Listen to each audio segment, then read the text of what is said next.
So one of my favourite phrases is that every beginning begins with an ending.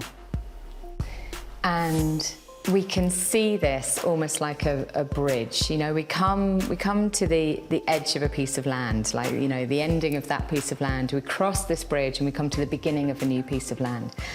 And we can look at menopause actually as that time when we're on the bridge, we're in this transition point. And with every ending, there can come a sense of grief. Now, we see it a lot where, you know, maybe we feel a sense of grief for the woman that we were. We might feel a sense of grief for the loss of our fertility because, you know, for so many of us, it's a part of our identity, it's a part of our womanness. There's grieving processes involved, you know, it's the end of being fertile, being able to have children, even though we are okay with the fact that, you know, I'm 50 in a few weeks, I'm okay not having a child at 50. It's not that you don't want this, you want to have a child, it's just that it is the ending of something, it's the finality of it. When I got to about 50, I started feeling quite broody, which is absolutely crazy because I've got two children, two very happy, healthy children. But I kind of thought, oh gosh, I'm not going to be able to do that anymore. And wouldn't it be nice to have a baby? And I'd sort of look at pregnant women and be quite envious. I would say for me personally, I used it as a really positive springboard.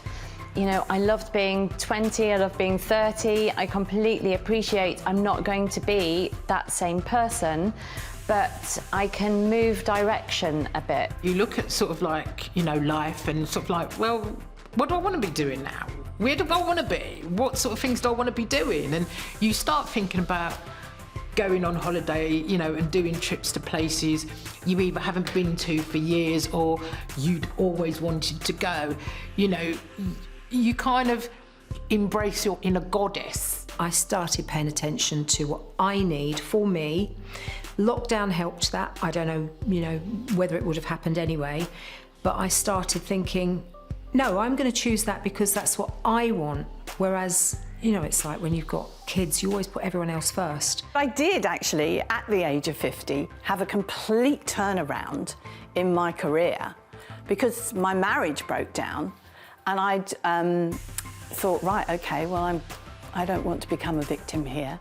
And I'm going to do something that I really, really want to do.